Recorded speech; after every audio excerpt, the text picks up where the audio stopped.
Now I'd like to welcome everyone here to this month's, for November 2020, NACDEP Webinar Wednesday. Today's presentation is Tribal Nations Lead. Now we've got a group of presenters led by Emily Proctor of Michigan State, and she will introduce the rest of her team because it's growing and I don't know them all. But we have a good lot of information for you today. So I'm going to step away from here. I will manage the chat, or if you've got any questions. And again, for those of you who are here to learn, again, put a name and email in the chat so we can contact you with some follow-up evaluations. And Emily, I will turn things over to you. And again, this meeting, and this meeting is being recorded for future purposes. So I wanted to let you know that too. Bonjour and miigwech for taking time to join us today, and miigwech to NACDEP for hosting this webinar. You are joining us today to talk and learn about Tribal Nations Leadership Development in the Great Lakes.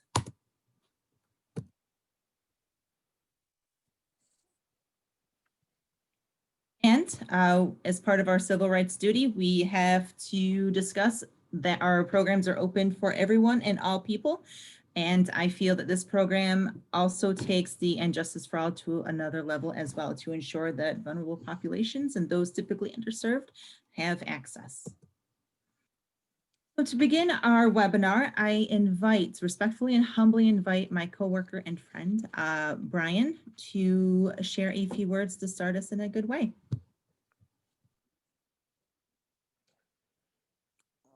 I'll try my best.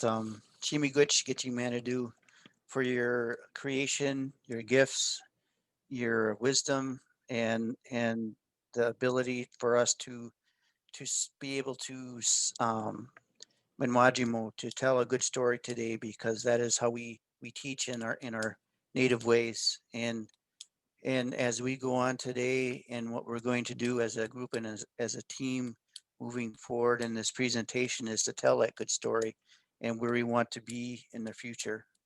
And hopefully as we unfold this, we can show how we're able to do that moving forward. Miigwech. Whoa. Chimigwech, Brian.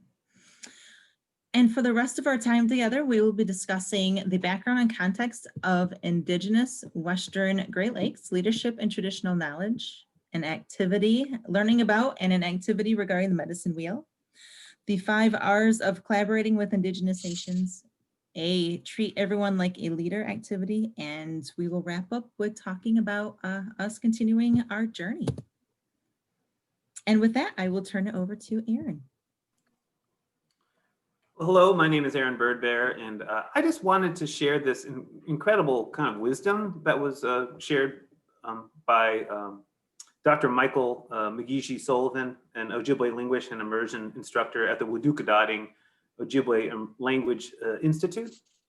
And McGeeshie, or Dr. Michael Sullivan, was thinking about the COVID-19 pandemic and the traditional teachings of the Ojibwe world, and he came up with this statement, and he's thinking upon the Ojibwe clan teachings and the current state of affairs. He said, and please, I am a member of the Mandan Hadats and Arikara Nation, which is about 1,000 miles from the Western Great Lakes. So Ojibwe Moan, the Ojibwe language, is not my language, and so I apologize if I mispronounce something. But McGeeshie, Dr.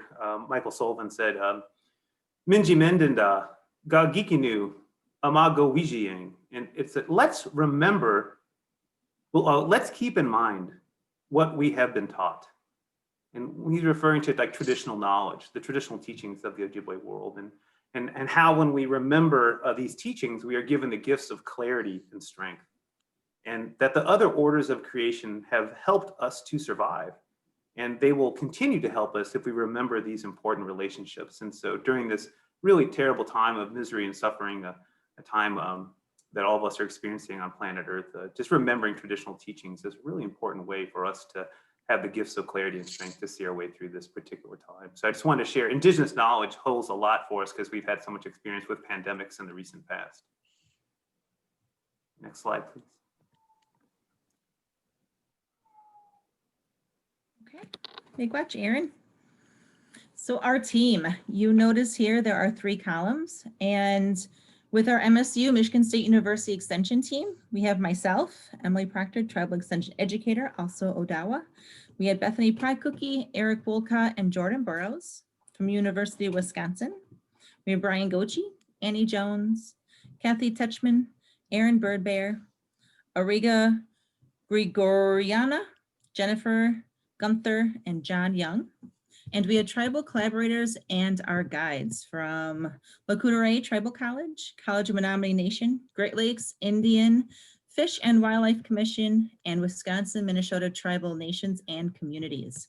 So today you see our core team, most of our core team, and we've been working at this particular effort in our own arenas for many years. Many of us have worked together in different facets and under different programs in a variety of communities. But in 2018, we started our journey talking about Tribal Nations Lead. We began with meeting with community guides, talking with our tribal elders, our community members on what it means to, what does tribal leadership mean? What if our tribal leaders in the Anishinaabe communities and beyond typically looked for in our leaders? How have they come through and been raised to be leaders in our nations? So we created an agenda, we created a curriculum, we created programs, pulled on resources that each of us have been working on over the years, and piloted the first program at Lac du Flambeau. And Brian and his nation and community members have lent so many hours and times to an effort to pulling that particular pilot together. Our second pilot was going to be at Keweenaw Bay Indian Community and Keweenaw Bay Ojibwe College. And as a result of COVID, which Aaron had just mentioned too, we had to postpone.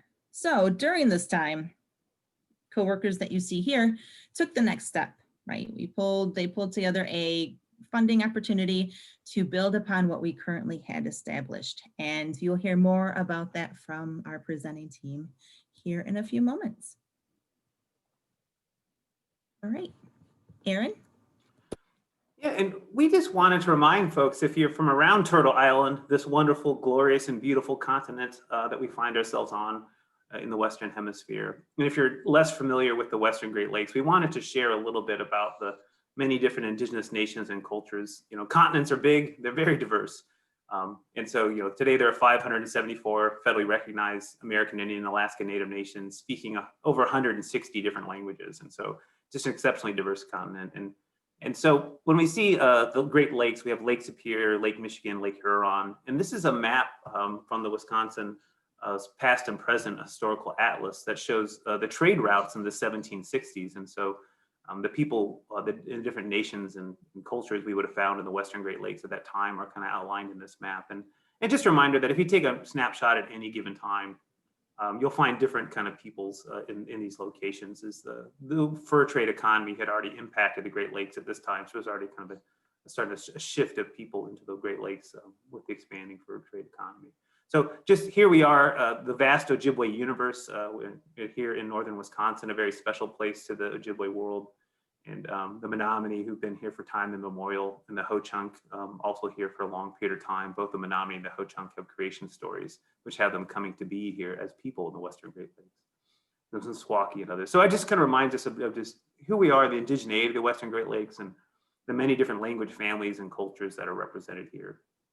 And then there's a map on the lower side that kind of helps show us also where we're located for a little orientation purposes. Next slide, please. And then just a reminder, you know, indigenous peoples need all forms of leadership today. We need leadership in governance. We need leadership in culture keeping. We need leadership in environmental protection, such as the water protectors and land protectors that we have today, who are dedicating themselves to preserving and protecting our relationship with those orders of creation, all this, the natural world around us. And so this map just shows us it's 100 years, the incredibly quick transformation and stewardship of lands from indigenous peoples and nations into the stewardship of the colonial project called the United States. And so this just kind of shows us and just how quick of a transformation happened here. And we see the remaining kind of areas of reservation bases and other communities represented in the map today. Next slide, please. And just a reminder, you know, as this is a population map, of, in pre-Columbian exchange in the 1400s, the early 1400s, we would have had approximately 6 million indigenous people in what is now the United States and Canada. And then by the year 1900, it was documented that there were only 237,000 American Indian Alaska Native peoples alive at that time. And so it's just really important to remind ourselves that, all indigenous peoples that we find today in the 21st century are descendants of this 237,000 people that survived the colonization of the United States. And we've recovered to 4 million people today. But there's still kind of reminders of leadership, how much loss happens when you have such a precipitous collapse of society and such mass death from pandemic. I know we lost over 95% of the populations of the Mandan, Hidatsa in pandemics of smallpox and whooping cough. And so it just reminds us of the revitalization and linguistic movements happening in the United States today, that indigenous people have been part of a cultural revitalization and in linguistic revitalization efforts in the last 50 years since the 1975 Indian Self-Determination and Educational Assistance Act, which decriminalized American Indian language and culture. So shockingly, from the 1880s until the 1975, the United States was still actively trying to eradicate all Native American language and culture from planet Earth, to the point that, the year I was born in 1971, 1 out of 3 Native American children were removed from their families in Minnesota and put into foster care or up for adoption. And that just really challenging policies to try to detribalize Native American nations. And so thankfully, we had really sophisticated indigenous leaders that preserved tribal sovereignty through this really difficult kind of late 19th and most of the 20th century. And that we had really amazing people who were able to hold on to their culture and language despite being put into boarding schools and other systems to try to eradicate language and culture. So it's just reminding us of the kind of contemporary 21st century American Indian, Alaska Native, Native Hawaiian nations and communities today, and the linguistic and cultural revitalization movements we're in with the decriminalization of American Indian language and culture. And it's just an amazing assimilation and termination policy. It's just amazing that the goals of assimilation and termination were to eradicate our languages because they're viewed as deficits that were impeding our success. And now everyone recognizes widely that our cultures and languages are the foundations for our very success. And so just kind of reminding us about the different types of leadership that one has to engage, both at the governance level, to the culture keeper level, to the environmental level, to the youth level, in this kind of revitalization of Native American nations and communities. Next slide, please.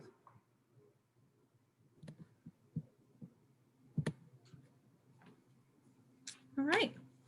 So when working with tribal nations, it's important to know and understand that each tribe has a wide variety of cultural, kinship, language, ancestry, and political authority, right? So each tribal nation is their own sovereign entity, is their own nation which create their own constitutions and laws, ordinances, have their own governing structures. Here in Michigan, some are 2-branch governments, some are 3, though cultural teachings, traditional leadership values continue to undergird many of those governing structures and laws and constitutions, have unique resources, right? Have unique treaties to which they've entered into with the federal government, have unique relationships across tribal nations, right? Relationships with each other. And again, have a unique history. So when working, again, with tribal nations, it's important to learn what history that community has come with. Again, Aaron spoke at length and very eloquently about those different unique perspectives of history, of linguistics, of cultural ties. So when building relationships, when wanting to build more knowledge, talk with elders, talk with youth, get to know the leadership of that community, right? Help for yourself, do your own research, determine that history, and also recognize that in one community, you have one individual who might share a particular cultural value or a cultural teaching that may be different to another community member with other community teachings and values as well. But understand they're unique, sovereign entities with the ability to self-govern and create their own governing laws and constitutions. Okay.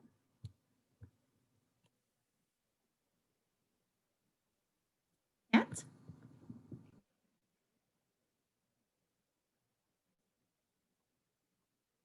Kathy, you're muted.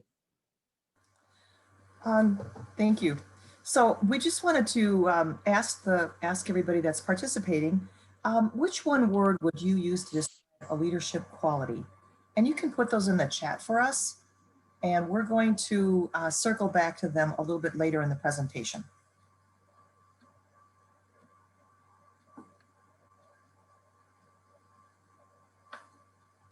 So one of the perspectives of this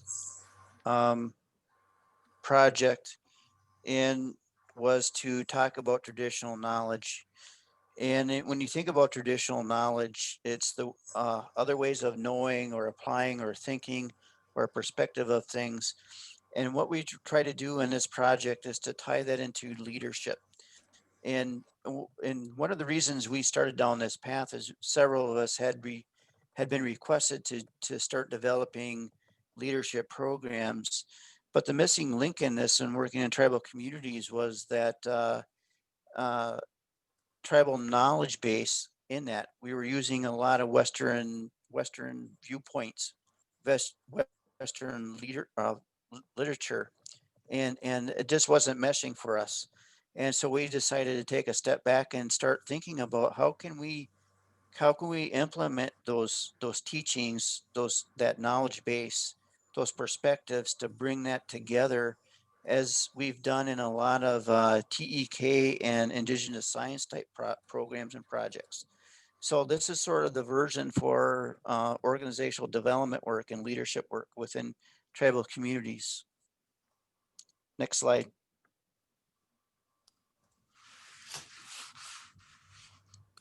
Thanks, Brian. So as Brian mentioned, we started looking for ways to bring in Indigenous methodologies and also cultural teachings. And I forgot to mention, I'm an organization development and tribal nation specialist. And what I really look for user-friendly ways to be able to present some organization development topics. And as I was studying organization development, I began to realize that everything new is old again, and that things like action inquiry domains are really variations on medicine wheels. And so the medicine wheel is thought of, Carl Jung described it as one of our oldest methodologies and ways of knowing and ways of thinking. And medicine wheels are found in caves and other artifacts that are found throughout the world, and particularly in North America. And we have been sitting around in circles around a fire for as long as we have been humans, and working on solving problems and making sense of the world together. And the medicine wheel teaches us to pay honor and respect to the four directions. And so typically a medicine wheel will be formatted in north, south, east, and west. And in this case, we're thinking about spirit, heart, mind, and body as a variation of action inquiry. And what's really nice about a medicine wheel is that it has embedded in it so many lessons that we've kind of lost over time. And that is that it's in the form of a circle. It's been said that everything an Indian does is in a circle, and that we in that circle are connected and included, and whomever is in the circle at a particular time belongs in that circle and has something to contribute. So that inclusion is thought of from the very beginning rather than an afterthought, and that all people in that circle are able to contribute in a meaningful way. The medicine wheel also teaches us that we as individuals are seen as gifts, and the four directions, or spirit, heart, mind, and body, are also seen as gifts. And a lot of times in Western leadership, we think of our strengths, and certainly we all have strengths to bring to the table, but we almost always have a preference for leading with our heart, or kind of thinking through things through rationally, or being really action oriented. And in the medicine wheel, we know that all 4 of these gifts must be taken into account for us to be successful and to work on a problem. So there at the center, you have self, and that is gifts that we're bringing into a particular situation. Self can be an individual, it can be a group, it can be a topic like leadership development. And as we started working on the project together and drafting the grant proposals and putting together curriculum and pilots and working with elders, we formatted our ways of thinking according to this medicine wheel. So we started looking as a team or as a group about the gifts that we bring into the project. So that's where we began with that orientation toward leadership development and the gifts that we can bring into that situation. Next slide, please. Moving then to the north or spirit. We are really looking at what is our higher purpose or what is our higher calling? What are we being called to do? And we, as we talked about it more firmly, believe to a person that we believe that Native American teachings in leadership and other cultural teachings have a lot to offer Western ways of thinking about leadership. And remember the graph that Erin showed you, it's kind of the inverted bell curve of population and how we lost so much when our cultural teachings and language were being suppressed. We think that is true for not just Native Americans, but for so many. Think about technology and even the use of calculators in schools, how that has kind of crippled our ability to think about numbers and geometry and algebra. And likewise with leadership development concepts. Again, we have so much to offer if we go back to those cultural teachings and remember what we've been taught and how that can help us lead in the world. So that was a conversation about what we're being called to do, and that we thought that cultural teachings would have so much to offer Western leadership concepts as well. And next, in heart, here we ask, it's almost like an assessment. What helps us and what gets in the way of achieving our purpose. And we wanted to look at what can help us do a leadership program, a tribal nations lead program in a good way. And so we wanted to bring together partners and people with some expertise, and especially elders and language keepers and culture keepers who could really contribute to creating a good program and bringing their knowledge to the table. And of course, we have partnerships with the tribal colleges and as you see, a partnership between Michigan and Wisconsin. Next, in mind, that is, okay, so we know what our higher calling is, what our purpose is, we know it helps us. And next, what are the ways that we can achieve our purpose, and what's the next level of thinking that we need to do? So as part of the pilot grant program, we did a literature review, developed a timeline, and piloted with tribal elders and the Great Lakes Indian Fisheries and Wildlife Commission, and held a pilot program at Lac du Flambeau in Wisconsin. And that was a really cool experience because we brought together Native American youth and Native American elders. And in that way, we could kind of see leadership through the continuum of lenses of age and experience and wonder about what we could contribute to the leadership development program. And so this was a great experience, and many thanks to the North Central Regional Center for Rural Development and that grant in 2018 and 2019. we expanded on that with a University of Wisconsin innovation grant that started earlier this spring and will go through 2022. So we're continuing to build on that work. Next in body then, so just as a reminder, the medicine wheel, we know our purpose. We've done some assessment and relationship building in heart, and then we've identified some tactics.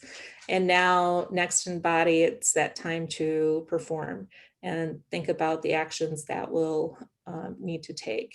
And you can see here that we broadened our vision to really develop a model that integrates Indigenous leadership perspectives and traditional knowledge and combines those with some Western kinds of leadership concepts. And we hope to be able to replicate this with other tribes too. And next, I'm going to turn it over to my colleagues to talk a little bit about the Indigenous teachings of respect, responsibility, relevance, and reciprocity. Emily, I'll turn it over to you. All right. Happy Annie. So you'll see in front of you a graphic that we've pulled together to help illustrate respect. The council will help identify core Indigenous values, methodologies, needs, and opportunities for building tribal leadership capacity in each of the tribes lead strategic issue areas. So again, reiterating that our partnership formed in 2018 and has continued to grow. We are currently forming the WISE Council. We were notified that we had a few individuals who've agreed to join us in this journey. So we are very grateful and honored to have that commitment. And our next step is bringing together the culture keepers from our pilot communities. So more to come on that piece.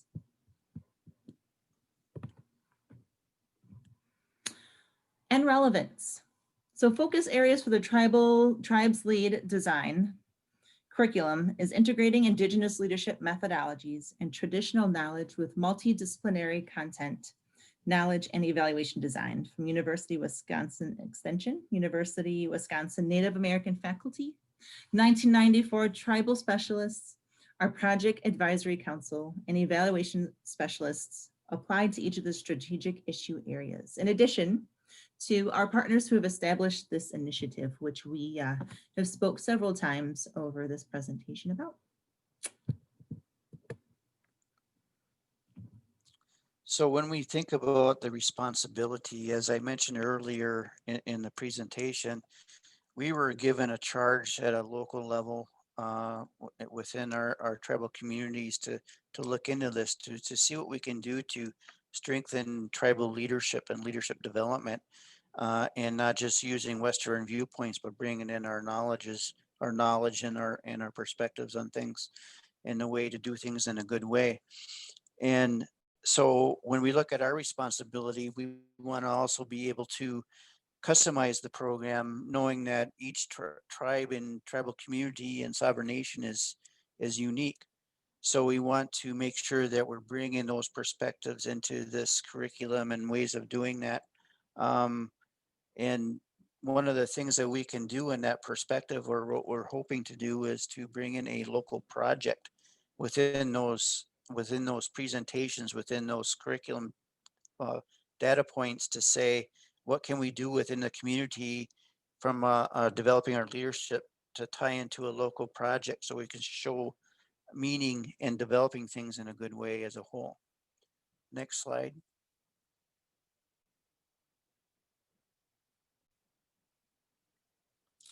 So when we think about the reciprocity, we want to do this in a way that, again, because each tribe is unique and has a perspective on things, we want it to be able to expand it. So in order for us to expand it, we have to have sort of an open mind and sort of be able to customize it as we move it along within each of these communities.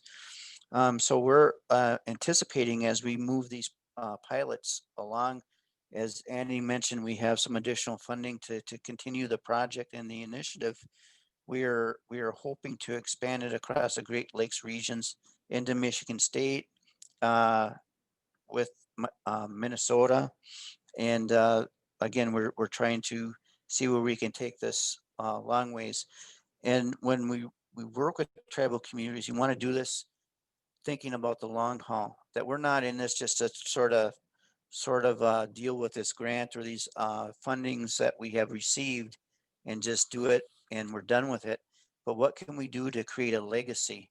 Do we take it to a point where this is recognized for the Great Lakes region, and maybe we develop a Tribal Nations Lead Institute in a way to sort of leave that legacy behind? So when we have moved on, there is something that people can look back and say that we had taken an opportunity and ran with it and made it better for all tribal communities within this region. Next slide.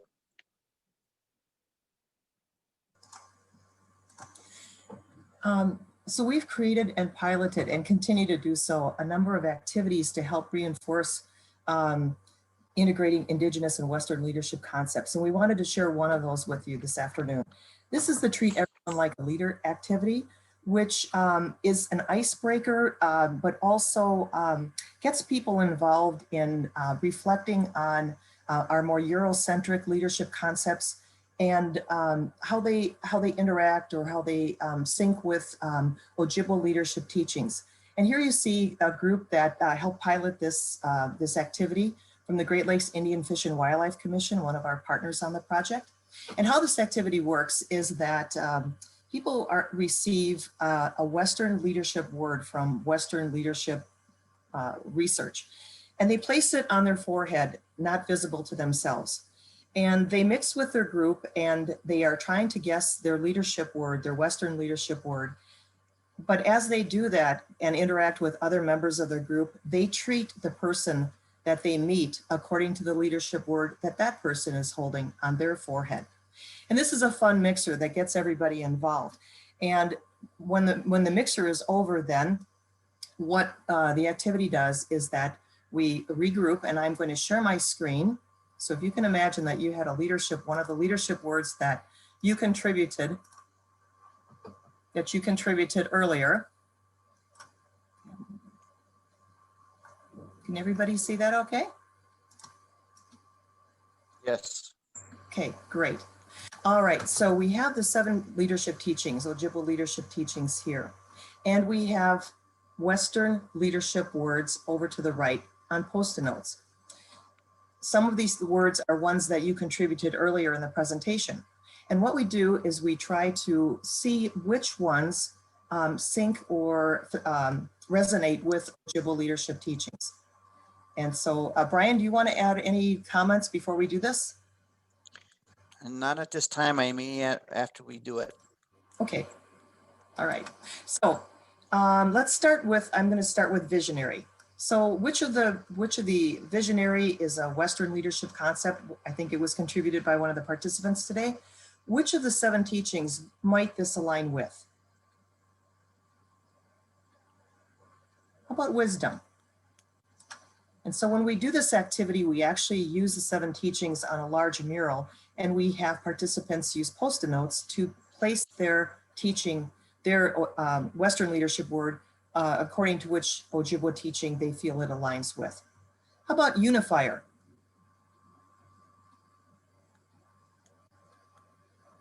People can feel free to unmute themselves too and just. Sure, unmute yourself. How about unifier? Whoever contributed that word, where do you think it fits within the Ojibwe 7 teachings? I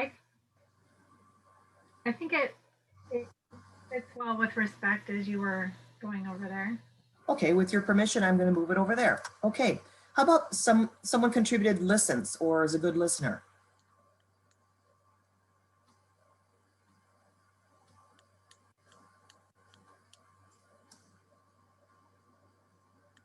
Good listener? I don't think that person's on anymore. Okay, we could put that. Let's concerned about the success of others. Respect. I'm just going to move some of these around. Positivity. Anybody contribute positivity?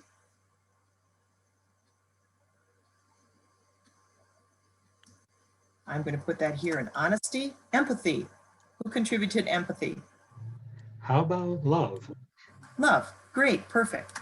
Transparency. Honesty. Honesty. Very good. How about bold? Courage. Courage. Great. How about servant leader? I did that one. I think humility or love. Humility. Okay, I'm going to put it in humility. All right. We'll just do a few more here. How about risk? Courage. Definitely courage. Courage. Courage. Okay. How about dominant?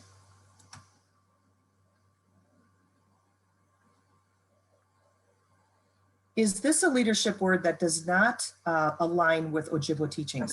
Does that fit anywhere? It does not necessarily fit anywhere. So we place it over here. And this is where we can have facilitated discussion about different leadership concepts between Ojibwe leadership and our more Eurocentric way of looking at leadership. What about the word authority? We'll finish up with that one. Where does that fit within our 7 teachings? It does not. Exactly. So we put this one over here too. So this is the way the Treat the Leadership activity game works. And it's a great tool, not only as an icebreaker with groups, but also in looking at how Eurocentric Western leadership concepts align with Ojibwe teachings. And Brian, you helped develop this activity. Anything more on that you'd like to add, or Annie? I would say that this is just a good example on how traditional knowledge has a bearing and a place already in our leadership development and our organizational development work. It's always been there within the culture and within tribal communities, and it's just a matter of us putting these things together to make that more of a perspective within Western viewpoints. Great. And if anybody would like more information about this activity, we're happy to share it with you. I'm going to stop my share now.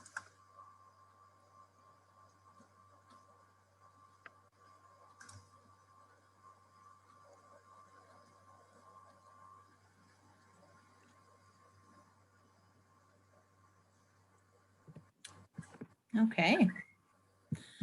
To wrap up this slide, we wanted each of us to take a few moments to share our perspectives.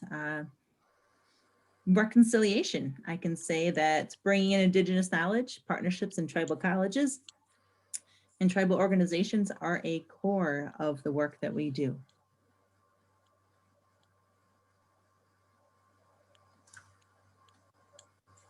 Okay. And I will say this, that my dad is a tribal elder, and he reminds me every day that life is a gift, and that we don't take things for granted. And within those teachings and those perspectives that we want to bring to the table in leadership, we need to make sure that we're doing this in a good way every day. And us as educators, we have to make sure that we're not just sort of taking research-based information that comes from the Western side or angle and not think about what we already have, and that those tribal elders are our PhD holders. They have a lot of knowledge that needs to be passed on, and it's our responsibility to bring those things to the forefront. I'll And go in next. addition, oh, go ahead, Annie. Thanks.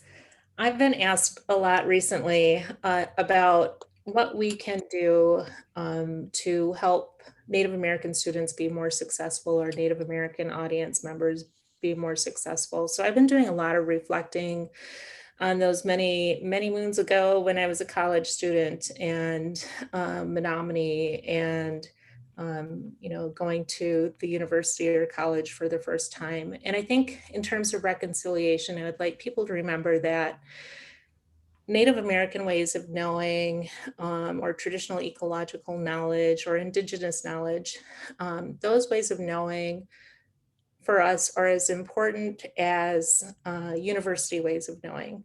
So often, I think from a university or an institutional perspective, we're kind of thinking about bringing our way of thinking to tribal members or tribal communities.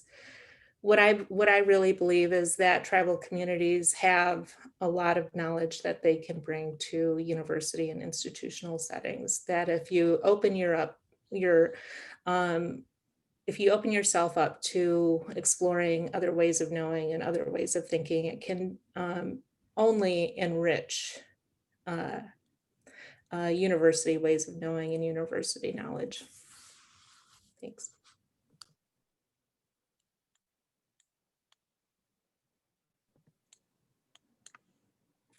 And I also believe that incorporating our youth has an integral role in who we are and what we do, to have their feedback, to have their lived experiences, what they've learned, what they taught, continue to teach us as adults and continued learners as well. So you'll see there are photos of our youth who are engaging in ricing, who are engaging in a traditional GMA journey, taking our historical trade routes through our inland lakes here in Michigan. You'll see a photo of an elder, of our tribal leaders in the very bottom, engaging in intergovernmental activities, and same in the left. So we have diverse, unique, knowledgeable community members and individuals who continue to support and have so much to share and learn from. Okay, is there anything else from our panel today? I can just share as a, oh, go ahead, Brian. Mino Baba the Ziwin, living in a good way. Yeah. And I think that's really what the focus is when we do any of our education and start an initiative like this, to get back to that, and not that we aren't doing it, but to strengthen that living in a good way. And that's what we really want to do, bottom line. I'm glad you, Brian. Aaron? I was just going to add, you know, my title is at the university is a new title called Director of Tribal Relations, and I'm one of 20 tribal relations or tribal liaisons positions that are in universities across Turtle Island, across the United States. And so I think about even institutions as we think about the ways that we've been complicit as universities and colleges or organizations in kind of ways that oppressed Indigenous knowledge or oppressed Indigenous peoples over time. We've been, and I think Research One universities like the one I work for, the University of Wisconsin-Madison, are thinking now deeply about how we can contribute to the revitalization of Native American culture, language, and nations. And so I think about institutionally, there's a movement across the United States to think about how we can collaborate and innovate together, considering the challenges that we all face as a species on this planet today, and that Indigenous knowledge can be particularly helpful.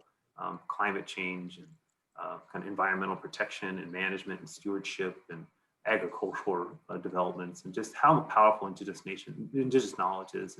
And universities are now thinking through how we can be better collaborators, and considering how we weren't necessarily the best collaborators as universities for most of the 20th century.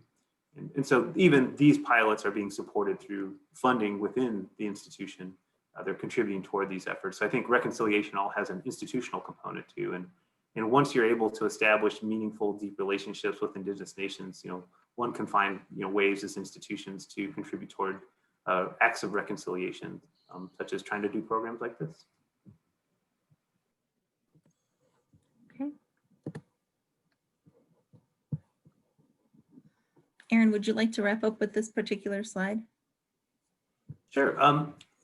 We at the University of Wisconsin-Madison, like many people, have a wonderful email listservs that we use to communicate with each other. And at the University of Wisconsin, we try to recognize the Indigenous languages that are still spoken by the Indigenous nations in our state. We have 12 American Indian nations in Wisconsin, from 3 different language families speaking 6 different Indigenous languages. So incredible kind of cultural diversity and linguistic diversity in the Native nations of Wisconsin. And so we try to be inclusive and recognize our languages. And this is just a thank you for joining us today. Thank you for listening and thinking about how this particular effort can hopefully support your efforts and ideas as you go forward and think about engaging Native nations and partnership and work. And so Wawanan, Pinagigi, Miigwech, I can't say this other one, or the Oneida one kind of throws me off too. But we have all these different wonderful languages that I still have to learn a little better myself. But I wanted to just thank everyone for your time and attention and your participation. And there's this beautiful language. The oldest language in the Western Great Lakes here in the state of Wisconsin is Menominee language, of people that have been on the shores of Lake Michigan for at least 10,000 years and counting. And so just a wonderful and beautiful language, a way they thank the interconnectedness that we have with one another, and recognizing our ancestors and relatives who supported us to help us get to where we are today. So just a beautiful message of thank you, and then to thank our relatives for their successes and sophistication that have allowed Native nations to prosper and thrive in the 21st century. And I didn't even get to use any humor. I'm kind of disappointed. Oh, well, Before Brian uses any humor and scares away those through the presentation, I want to let's thank our speakers. Okay, it's a little tough to do on Zoom, but we do have about 10 minutes or so for, I see the virtual claps, excellent. We do have about 10 minutes or so for questions. Again, if you've not already signed in, put who you are and your, where you're from in the chat so we can try to collect and get some feedback. Please do so. And at this point, the floor is open. If you've got anything for our wonderful group of speakers talking about this issue of tribal leadership, and particularly in the Northwestern Great Lakes, please feel free to chime in.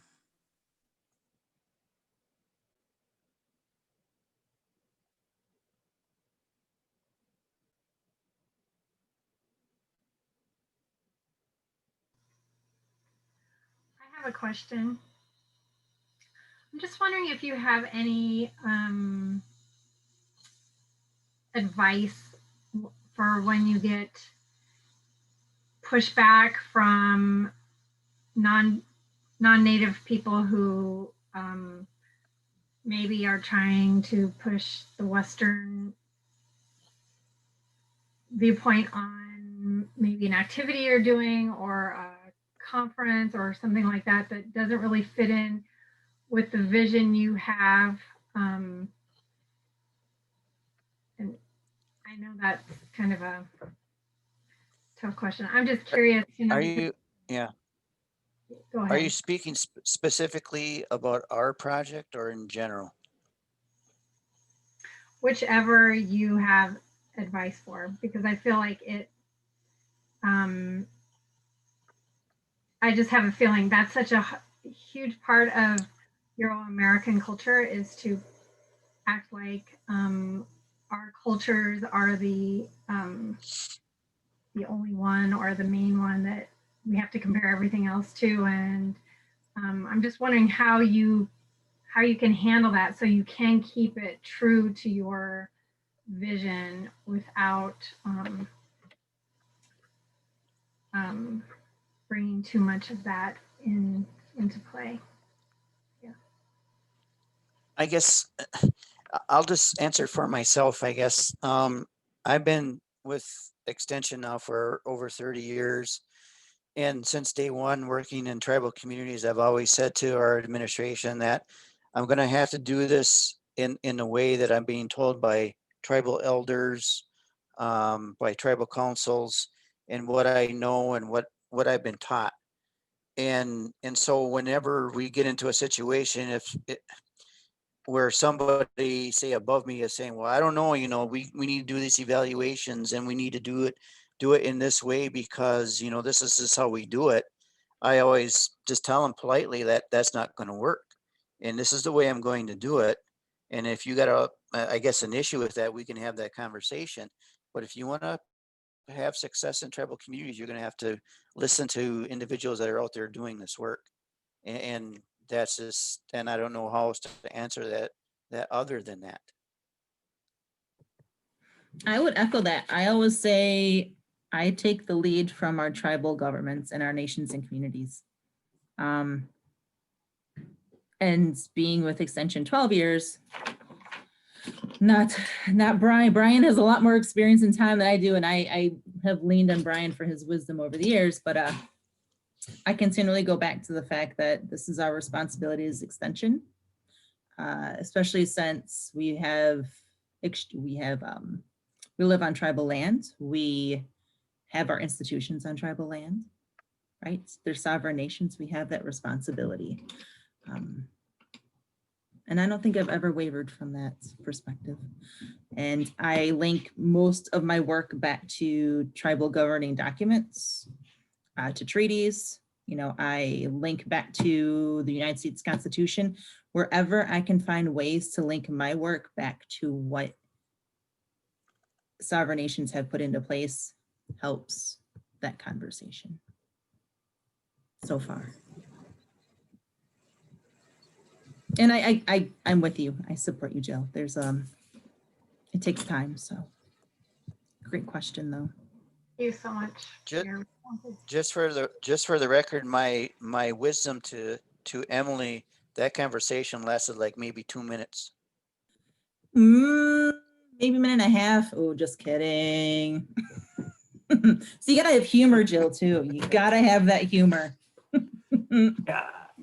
Yeah, I'd add that about pushback is that, you know, it's really helpful, you know, when an institution does some sort of consultation or listening sessions with tribal nations. And so, you know, when people ask me, is this the agenda of my individual agenda as an individual staff member? I'm like, no, it's not.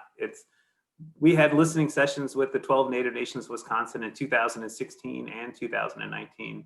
And they explicitly asked us to think about leadership development programs for youth, for environment, and for health. And so for us, it's really important to think about honoring the requests of the tribal nations themselves. So these are straight from the representatives, the elected representatives of these tribal governments who are sharing, we as an organization, a university in the United States, how can we contribute toward leadership in these particular areas? And so the pushback, I would say, is like, this is not an agenda of an individual faculty, staff, or student at any particular institution, but it's actually the specific interests of Native nations. And if we wanted that reciprocal relationship, if we wanted to think about a long-term relationship, you know, how can we really enhance the well-being of Native nations if that's one of the values of our institution? And it is, you know, one of our values is helping historically underserved populations succeed in higher education. And that's written into the mission statement of my university. So not only is it the value of the university, it's an explicit ask by the Native nations themselves. And so hopefully we're responsive as a state institution to the mutual interest that we can develop with tribal nations in some way. So listening sessions, so we're having straight from the tribal entities, governments themselves, their expressed interests, right? That helps with pushback a little bit. So it's not my opinion, it's not my interest, it's the interest of tribal nations themselves. Building off of listening, one of the quotes that has guided my extension career and career before that was is that people don't care how much you know until they know how much you care. And that tends to resonate with extension professionals and university professionals too. So on the occasion that I do get pushback, which hasn't thankfully been very often, I invite people, you know, I share that quote with them, and that invites them to spend some time in tribal communities and to visit. And once people spend time and listen and build relationships, and it takes a long time to build relationships with tribal communities, they begin to get it and understand, and there's less pushback. We've got time for one more question. Sunita, yeah, you wanted to ask something. Yeah, I couldn't find my hand to raise it, that's all. Thank you so much for the presentation. I'm Cynthia Aguilar with NC State Extension and originally from Costa Rica. And I appreciate you sharing all your knowledge and experience. And I was actually wondering if, thinking about NACDEP, if there is an opportunity, I don't know, to create a space for all of us professionals working with, let's call it new audiences, to be politically correct. You know, because again, when I listen to you, you know, it's like listening to myself sometimes about working with Latino audiences. So now we are we are also doing an onboarding training, you know, about being more diverse and inclusive and all that. But anyhow, my point is I really kind of knew. I had been with Extension for too many years, but with NACDEP, I still learning my way around. So I don't know, again, what would be the procedure of if we're in NACDEP, we can take this as an opportunity for growth, and I say this with all the respect that when I had gone to, like I said, I'm kind of new with NACDEP, even the conference, stations about, this type of issue, integrating community. So I love that the comparison, I don't like that word, but about different style, different way, different culture, I think we don't have that much. And I would like to see, again, if there is a chance that we can propose, start, do something to kind of help each other, to learn from each other. So for NACDEP, we first, a couple things. I know we're getting close on time. One, there are committees that I invite each one of us to join to bring our thoughts and ideas forward. I am helping to lead the marketing committee. So please, I invite you to join that committee because we are working with the president to coordinate meeting times with tribal colleges and tribal leadership. So this coming year and into the future, we're hoping to build more of that communication into NACDEP and making sure that NACDEP, what we offer is relevant to tribal colleges, to tribal nations, right? So we have some work to do in NACDEP, and if there's ideas, I'd be more than happy to assist and partner with you and all of us on that. So I think NACDEP is we're moving in a really positive direction. Great question.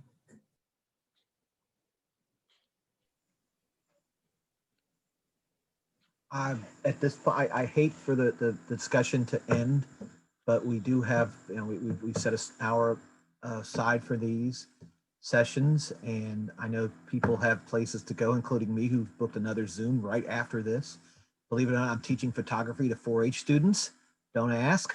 But I do, again, want to thank our speakers, and the recording of this will be posted on, it's being, the concept is the presentation should be up on the NACDEP webpage, and the video up on YouTube with a link back from the NACDEP webpage when all is said and done. And so I'm sure that any Emily, Aaron, Brian, Annie, or Kathy would be welcome. Any comments or questions or conversations that you wish to have. And any last comments, Emily and team? Not for me. I think we're set. Oh, Brian, you have the last word. No, I just saying not for me. I'm good. Okay. awesome. Well, miigwech, everyone. Miigwech. Good to see all of you. Stay safe.